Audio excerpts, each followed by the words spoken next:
جس کے خندرات آج موجودہ ترکیہ کے شہر ازمیر سے 20 سے 25 میل دور جنوب میں پائے جاتے ہیں۔ حضرت حکیم الامت تھانوی رحمۃ اللہ نے بیان القرآن میں تفسیر حقانی کے حوالے سے اصحاب کہف کی جگہ اور مقام کی تاریخی تحقیق یہ نقل کی ہے کہ جس ظالم بادشاہ کے خوف سے اصحاب کہف نے غار میں پناہ لی تھی، اس کا زمانہ 250 عیسوی تھا۔ پھر لگ بھگ 300 سال تک یہ لوگ سوتے رہے۔ اس طرح مجموعہ 550 عیسوی ہو گیا اور رسول اللہ صلی اللہ علیہ وآلہ وسلم کی ولادت باسعادت 570 عیسوی میں ہوئی۔ اس لیے صحابہ کہف کا بے کردار ہونے کا واقعہ آن حضرت صلی اللہ علیہ وآلہ وسلم کی ولادت مبارکہ سے 20 سال پہلے پیش آیا۔ تفسیر حقانی میں بھی اس کا مقام شہر افسوس یا ترسوس کو قرار دیا ہے، جو اشیاء کو چک میں تھا۔ اب اس کے خندرات موجود ہیں۔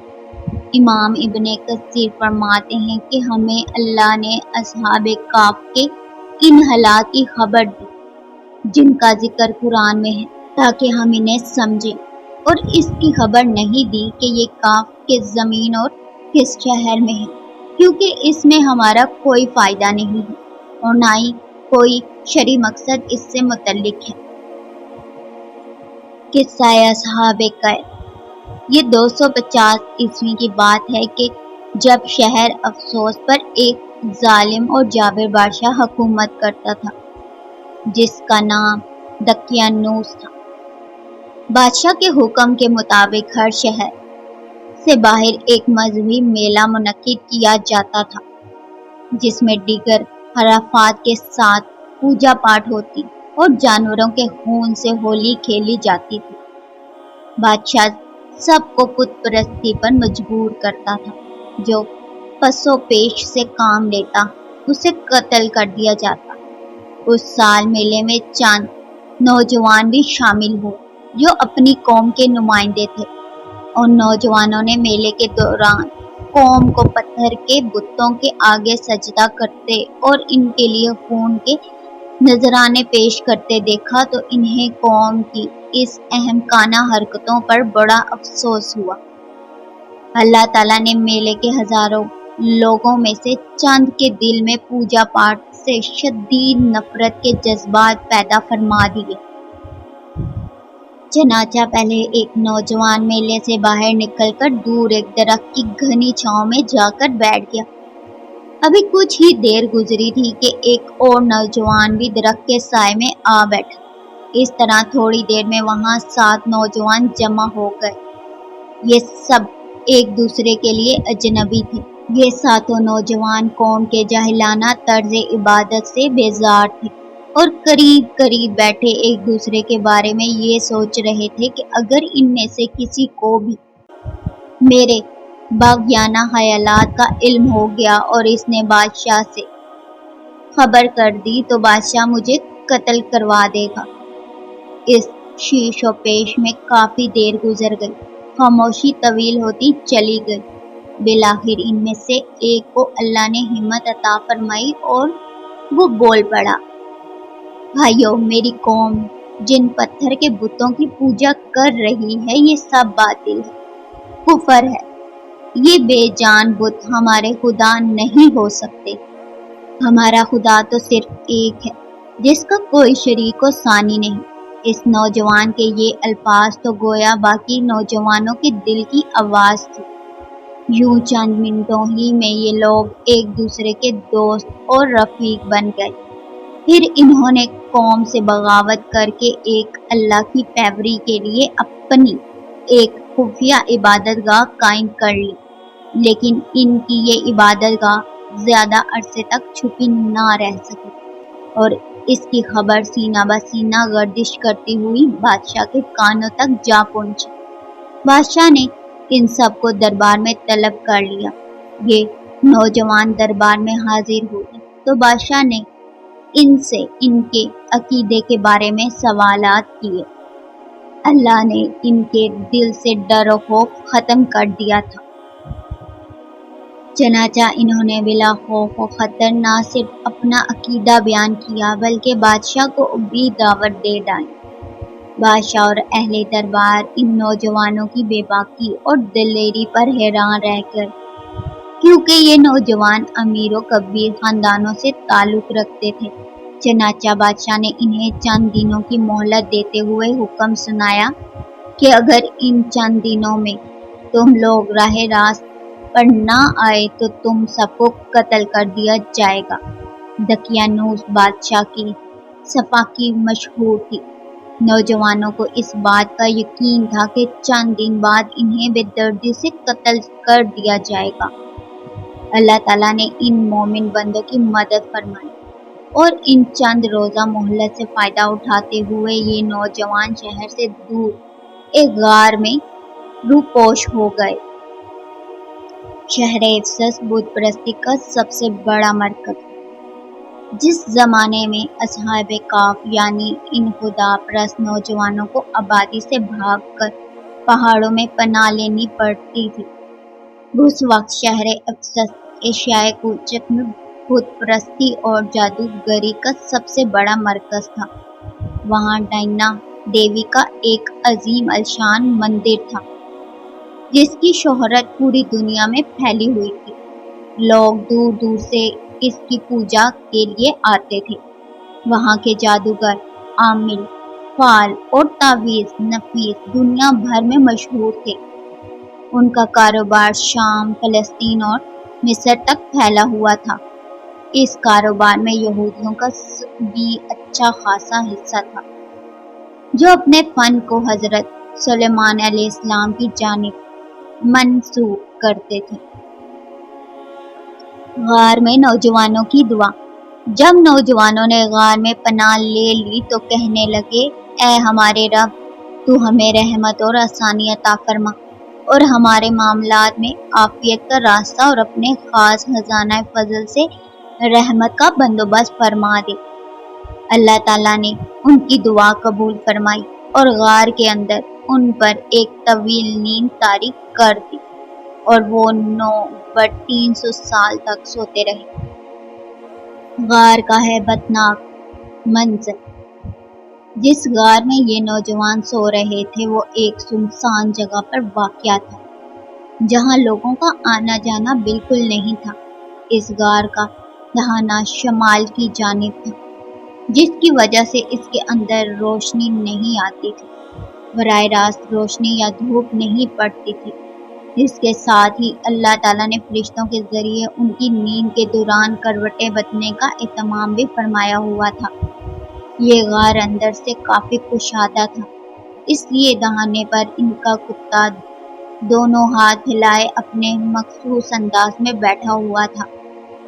ویرانے اور سنسان جگہ پر ایک اندھیری غار اور اس کی دہلیز پر اپنے بازو پھیلائے بیٹھا ہوا ایک خوفناک کتا۔ یہ ایک ایسا بھیانک منظر تھا کہ جو بھی دیکھتا ڈر کے مارے ہیبت زدہ ہو کر وہاں سے بھاگ جاتا۔ قصہ اصحاب کہف۔ علامہ عماد الدین ابن کثیر رحمۃ اللہ علیہ فرماتے ہیں کہ دین کی حفاظت کے لیے دوسرے محفوظ مقام پر ہجرت کر جانا کہ جہاں وہ اپنی عبادت کر سکے، تمام انبیاء کی سنت ہے اور اصحاب کہف نے بھی اس سنت پر عمل کیا۔ حضرت ابو سعید سے روایت ہے کہ رسول اللہ صلی اللہ علیہ وآلہ وسلم نے فرمایا کہ مسلمان اپنے دین کو بچانے کی خاطر فتنوں سے راہ فرار اختیار کر کے اپنے مال اور بکریوں کے ساتھ پہاڑوں کی چوٹیوں اور بارش کے مقامات پر ہجرت کر جائیں گے۔ اصحاب کہف اللہ کی حفاظت میں۔ اللہ تعالیٰ اپنے محبوب بندوں کی حفاظت کس طرح فرماتا ہے؟ مختلف ادوار میں اللہ تعالیٰ عام لوگوں کی نصیحت کے لیے اس کا اظہار فرماتا رہتا ہے۔ حضرت موسیٰ علیہ السلام کی کس طرح حفاظت فرما کر فرعون وقت کے ہاتھوں پروان چڑھایا۔ سیدنا حضرت ابراہیم علیہ السلام کے لیے آگ، گل اور گلزار فرما دی۔ حضرت عیسیٰ علیہ السلام کو دشمنوں سے محفوظ فرما کر صحیح سلامت آسمانوں پر اٹھا لیا۔ اللہ کے نبی حضرت محمد صلی اللہ علیہ وآلہ وسلم کے گھر کے باہر قریش مکہ کے تمام سردار شمشیر برہنہ لیے منتظر ہیں کہ آج قصہ تمام کر دیا جائے گا، لیکن جب حضور صلی اللہ علیہ وآلہ وسلم گھر سے باہر تشریف لائے تو اللہ نے ان تمام خوفوار جنگیوں کی بینائی سلب فرما لی اور سیدنا علی مرتضیٰ کو حضور صلی اللہ علیہ وآلہ وسلم کی جگہ سوتے دیکھ کر صبح تک مطمئن کھڑے رہے۔ مدینہ منورہ ہجرت کے وقت غار ثور میں اللہ کے نبی صلی اللہ علیہ وآلہ وسلم، حضرت محمد صلی اللہ علیہ وآلہ وسلم سیدنا ابو بکر صدیق کے ساتھ تشریف فرما ہے۔ دشمن تلاش کرتا ہوا غار ثور کے دہانے پر پہنچ چکا ہے۔ سیدنا ابو بکر صدیق رضی اللہ تعالیٰ عنہ ارشاد فرماتے ہیں کہ میں غار ثور میں نبی اکرم صلی اللہ علیہ وآلہ وسلم کے ساتھ تھا۔ جب میں نے اپنا سر اٹھایا تو کچھ لوگوں کے پاؤں نظر آئے۔ میں نے عرض کیا، یا رسول اللہ صلی اللہ علیہ وآلہ وسلم، اگر ان میں سے کسی نے بھی اپنی نگاہ نیچی کی تو ہمیں دیکھ لے گا۔ آپ صلی اللہ علیہ وآلہ وسلم نے فرمایا، اے ابو بکر خاموش رہو، ہم دو آدمی ایسے ہیں جن کے ساتھ تیسرا ہمارا اللہ ہے۔ حضرت امیر معاویہ رضی اللہ تعالیٰ عنہ نے جنگ روم کے وقت کاف کی طرف سے گزرتے ہوئے مقام اصحاب کاف کے اندر داخل ہونے کا ارادہ کیا۔ حضرت ابن عباس رضی اللہ تعالیٰ عنہ اس جنگ میں ساتھ تھے، انہوں نے منع کیا اور یہ آیت پڑھ کر سنائی، اے سننے والے، اگر تو انہیں جھانک کر دیکھ لے تو ان سے پیٹ پھیر کر بھاگے اور ان سے ہیبت میں بھر جائے۔ مفتی محمد شفیع نے تفسیر مظہری کے حوالے سے لکھا ہے کہ جب یہ لوگ غار میں داخل ہوئے تو اللہ تعالیٰ نے ان پر ایک سخت گرم ہوا بھیج دی جس کی وجہ سے یہ کچھ نہ دیکھ سکے۔ اصحاب کاف کا بیدار نظر آنا۔ سورہ کاف میں اللہ تعالیٰ فرماتا ہے کہ آپ خیال کرتے ہیں کہ وہ بیدار ہیں، حالانکہ وہ سوئے ہوئے تھے، اور خود ہم ہی انہیں دائیں بائیں کروٹیں دلایا کرتے تھے۔ آیت کی تفسیر میں مفسرین فرماتے ہیں کہ ان کی آنکھیں اس طرح کھلی ہوئی تھی جس طرح جاگنے والے شخص کی کھلی ہوتی ہیں، اور چونکہ انہیں فرشتے کروٹیں دلوایا کرتے تھے لہٰذا وہ بیدار نظر آتے تھے، اور اگر کوئی شخص دیکھنے والا ہوتا تو اس سے یوں محسوس ہوتا کہ جیسے ابھی ابھی لیٹے ہیں، حالانکہ وہ 309 سال تک مستقل سوتے رہے۔ کروٹیں بدلنے میں حکمت یہ تھی کہ نہ صرف وہ بیدار نظر آئیں بلکہ ایک ہی کروٹ میں لیٹنے کی وجہ سے مٹی ان کے جسم کے ایک حصے کو نہ کھا جائے۔ اصحاب کاف کا کتا۔ قرآن کریم میں اصحاب کاف کے کتے کا ذکر ہے جو اصحاب کاف کے ساتھ غار میں ایک طویل مدت تک رہا۔ یہاں سوال یہ پیدا ہوتا ہے کہ اصحاب کاف نے اپنے ساتھ کتا کیوں رکھا؟ اس کا ایک جواب تو یہ ہو سکتا ہے کہ کتا پالنے کی ممنوعات شریعت محمد صلی اللہ علیہ وآلہ وسلم میں ہے، اور ممکن ہے کہ دین مسیح علیہ السلام میں یہ ممنوع نہ ہو۔ دوسرا یہ قرین قیاس ہے کہ یہ لوگ کیونکہ صاحب جائیداد اور صاحب مویشی بھی تھے، اس لیے ان کی حفاظت کے لیے کتا پالا ہو۔ کیونکہ کتے کی وفاداری مشہور ہے، اس لیے یہ جب شہر سے چلے تو وہ بھی ساتھ لگ گیا ہو۔ ابن عطیہ رحمت اللہ علیہ فرماتے ہیں کہ میرے والد ماجد نے ابو الفضل جوہری رحمت اللہ علیہ کا ایک وعظ 459 ہجری میں جامع مصر کے اندر سنا۔ وہ برسر منبر یہ فرما رہے تھے کہ جو شخص نیک لوگوں سے محبت کرتا ہے ان کی نیکی کا حصہ اسے بھی ملتا ہے۔ دیکھو اصحاب کاف کے کتے نے ان سے محبت کی اور ساتھ ہو لیا تو اللہ تعالیٰ نے قرآن کریم میں اس کا ذکر فرما دیا۔ اصحاب کہف کا ساتھی شہر کے بازار میں۔ سورہ کہف آیت 19 میں اصحاب کہف کے دوبارہ بیدار ہونے اور اشیاء اور نوش خریدنے کے لیے شہر جانے کا ذکر ہے۔ اللہ تعالیٰ فرماتا ہے کہ جس طرح ہم نے انہیں اپنی قدرت سے سلایا تھا، اسی طرح 309 سال کے بعد ہم نے انہیں اس حال میں اٹھایا کہ ان کے جسم اسی طرح صحیح سالم تھے جس طرح 300 سال قبل سوتے وقت تھے۔ اس لیے بیدار ہونے کے بعد انہوں نے آپس میں ایک دوسرے سے سوال کیا، گویا جس وقت وہ غار میں داخل ہوئے تو صبح کا پہلا پہر تھا اور جب بیدار ہوئے تو دن کا آخری پہر تھا۔ یوں وہ سمجھے کہ شاید ہم ایک دن یا اس سے بھی کم دن کا کچھ حصہ سوئے رہے، تاہم کثرت نوم کی وجہ سے وہ سخت تردد میں رہے اور بالآخر انہوں نے معاملہ اللہ پر چھوڑ دیا کہ وہی صحیح مدت جانتا ہے۔ بیدار ہونے کے بعد انہیں خوراک کا بندوبست کرنے کی فکر ہوئی، چنانچہ پاکیزہ خانے کی جستجو اور احتیاط کے تقاضوں کو مد نظر رکھتے ہوئے اصحاب کہف کا ایک ساتھی چاندی کا وہ سکہ لے کر شہر کی جانب گیا جو 300 سال قبل کے بادشاہ دقیانوس کے زمانے کا تھا۔ اس نے وہ سکہ ایک دکاندار کو دیا تو کئی سو سال پرانا سکہ دیکھ کر دکاندار سخت حیران ہوا۔ اس نے دوسری دکان والے کو دکھایا، وہ بھی دیکھ کر حیران ہوا۔ چند اور لوگ بھی جمع ہو گئے، اس سے پوچھ شروع کر دی۔ اصحاب کہف کا ساتھی یہی کہتا رہا کہ میں اسی شہر کا باشندہ ہوں اور کل ہی یہاں سے گیا ہوں، لیکن اس کل کو 3 صدیاں گزر گئی تھی۔ لوگ کس طرح اس کی بات پر یقین کر لیتے؟ لوگوں کو شبہ ہوا کہ کہیں اس شخص کو مدفون خزانہ نہ مل گیا ہو۔ لوگوں نے اسے پکڑ کر بادشاہ کے دربار میں پیش کر دیا اور اللہ نے نیک بادشاہ کی دعا قبول کر لی۔ غار میں اصحاب کہف کے غار میں جانے کے وقت جو ظالم اور مشرک بادشاہ دقیانوس اس شہر پر مسلط تھا، اسے مرے ہوئے صدیاں بیت گئی تھی اور اس وقت اس مملکت پر توحید پہ یقین رکھنے والے ایک نیک اور صالح بادشاہ کی حکومت تھی۔ تفسیر مظہری میں اس بادشاہ کا نام بیدوسیس لکھا ہے۔ اس کے زمانے میں اتفاقاً قیامت اور اس میں سب مردوں کے دوبارہ زندہ ہونے کے مسئلے پر کچھ اختلافات عوام میں پھیل گئے۔ ایک فرقہ اس کا منکر ہو گیا کہ جسم کے گلنے سڑنے کے بعد دوبارہ زندہ ہو جانا کیسے ممکن ہے۔ بادشاہ کو فکر لاحق ہوئی کہ کس طرح اس کے شکوک و شبہات دور کیے جائیں۔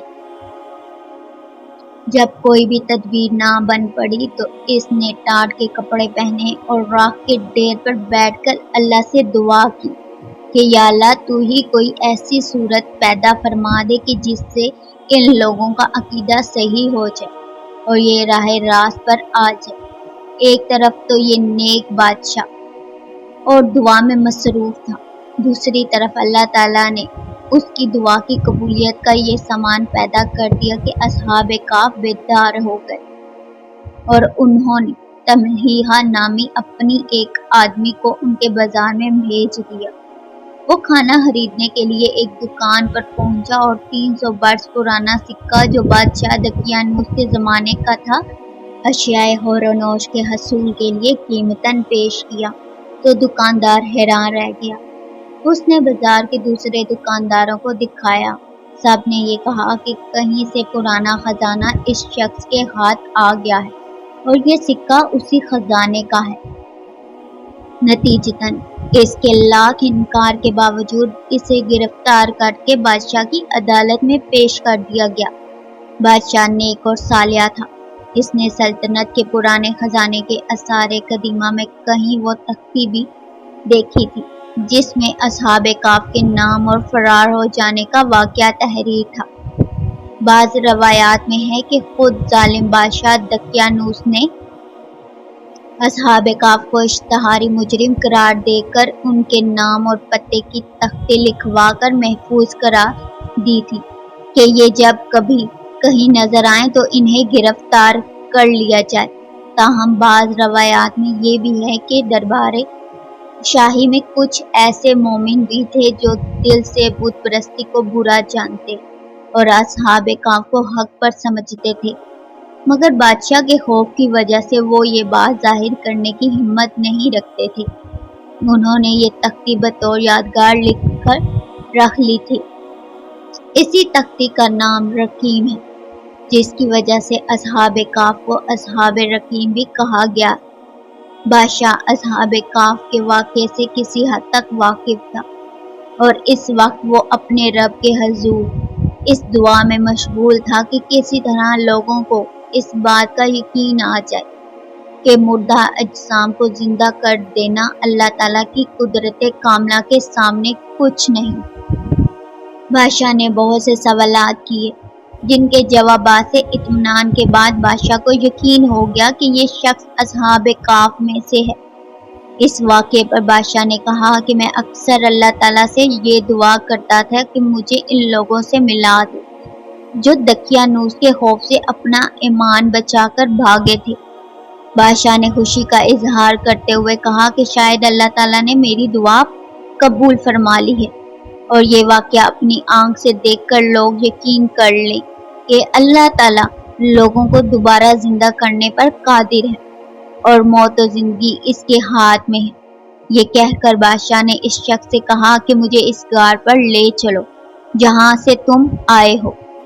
بادشاہ اہل شہر کے ایک بڑے مجمع کے ساتھ غار کی جانب روانہ ہوا۔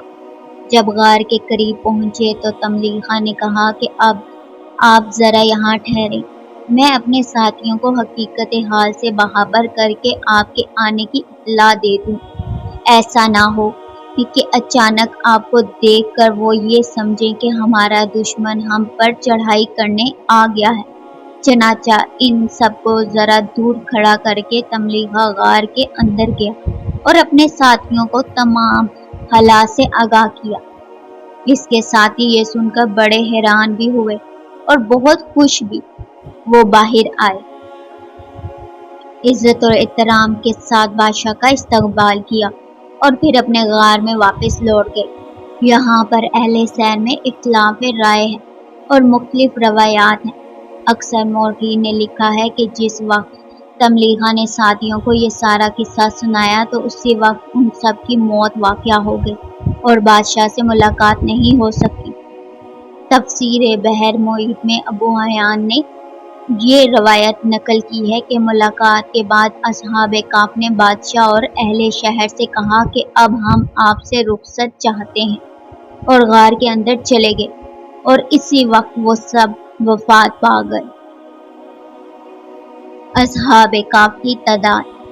اس سوال کے جواب میں اللہ تعالیٰ حضور نبی کریم صلی اللہ علیہ وآلہ وسلم سے مخاطب ہو کر فرماتا ہے، کچھ لوگ تو کہیں گے کہ اصحاب کہف 3 تھے اور چوتھا ان کا کتا تھا، کچھ کہیں گے کہ 5 تھے اور چھٹا ان کا کتا تھا۔ یہ لوگ غیب کی باتوں میں اٹل کے تیر چلاتے ہیں، کچھ کہیں گے کہ وہ 7 تھے اور 8واں ان کا کتا ہے۔ آپ کہہ دیجئے کہ میرا پروردگار ان کی تعداد کو بخوبی جاننے والا ہے، انہیں بہت ہی کم لوگ جانتے ہیں، بس ان کے مقدمے میں صرف سرسری گفتگو ہی کریں اور ان میں سے کسی سے ان کے بارے میں پوچھ گچھ بھی نہ کریں۔ غار میں قیام کی مدت۔ سورہ کہف میں اللہ تعالیٰ کا فرمان ہے، وہ لوگ اپنے غار میں 300 سال تک رہے اور 9 سال اور زیادہ گزارے۔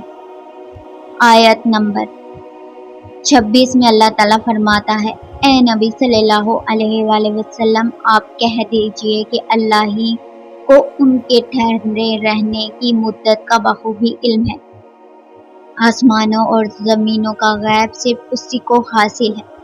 تفسیر کے مطابق اس کا مفہوم یہ ہے کہ اہل کتاب یا کوئی اور اس مدت سے اختلاف کرے تو آپ ان سے کہہ دیں کہ تم زیادہ جانتے ہو یا اللہ۔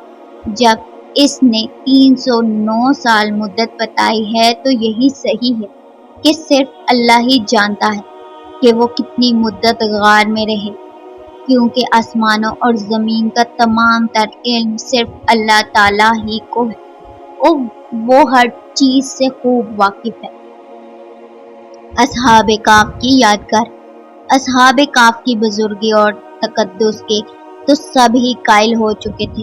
ان کی وفات کے بعد سب کا خیال ہوا کہ غار کے پاس کوئی عمارت بنا دی جائے۔ شہر میں کچھ بت پرست بھی تھے۔ ان لوگوں کو مشورہ تھا کہ یہاں بطور یادگار رفع یامہ کی کوئی عمارت بنا دی جائے، مگر ارباب حکومت، بادشاہ اور عوام کی اکثریت اہل کتاب میں سے تھی اور انہی کا غلبہ تھا۔ ان کی رائے یہ تھی کہ یہاں مسجد بنا دی جائے جو یادگار بھی رہے اور آئندہ بت پرستی سے بچانے کا سبب بھی بنے۔ اللہ تعالیٰ نے سورۃ کہف کی آیت 21 میں اس کا تذکرہ فرمایا ہے۔ قصہ اصحاب کہف کے تاریخی اور جغرافیائی واقعات میں اہل تفسیر اور مورخین میں بہت زیادہ اختلاف ہے۔ اس کی ایک بڑی وجہ یہ بھی ہے کہ دین مسیح علیہ السلام میں رہبانیت کو بڑا مقدس مقام حاصل ہے۔ چنانچہ جن ممالک میں عیسائیت تھی وہاں ایسے لوگ بھی تھے جنہوں نے اللہ کی عبادت کی خاطر اپنی پوری زندگی غاروں میں گزار دی اور وہیں وفات پا گئے۔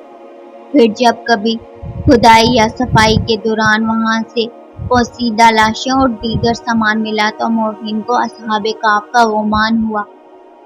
تفسیر ابن کثیر، ابن جریر، ابن ابی حاتم، قرطبہ اور اندلسی سمیت مسند تفاسیر میں ایسے بہت سے واقعات کا ذکر موجود ہے۔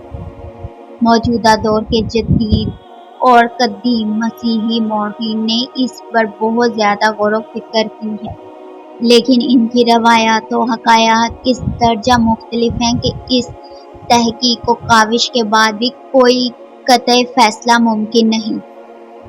اس قصے میں اللہ تعالیٰ نے صرف ان واقعات کو بیان فرمایا ہے جو ضروری تھے۔ پھر اللہ کے نبی حضرت محمد صلی اللہ علیہ وآلہ وسلم نے بھی حدیث مبارکہ میں اس سے متعلق کوئی تفصیل بیان نہیں فرمائی۔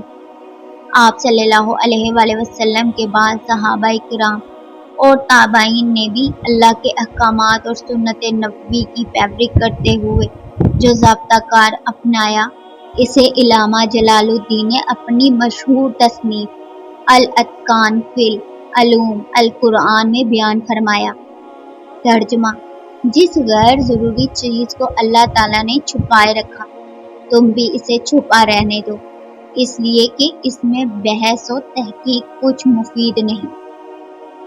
علامہ عماد الدین ابن کثیر رحمۃ اللہ علیہ اپنی تفسیر میں تحریر کرتے ہیں کہ اللہ تعالیٰ نے قرآن کریم میں اصحاب کہف کے حالات کے بارے میں اتنی خبر دی ہے جسے ہم سمجھیں۔ اس کی خبر نہیں دی کہ کہف کس زمین اور کس شہر میں ہے، کیونکہ اس میں ہمارا کوئی فائدہ نہیں، نہ کوئی شرعی مقصد اس سے متعلق ہے۔ سوشل میڈیا پر آنے کا مقصد اسلامی تعلیمات لوگوں تک پہنچانا ہے اور اس کے لیے آپ کی مدد اور رائے بہت اہمیت رکھتی ہے۔ مجھے امید ہے آپ کو ویڈیو پسند آئی ہوگی۔ مزید ایسی ویڈیوز کے لیے چینل کو سبسکرائب کر لیں۔ اللہ حافظ۔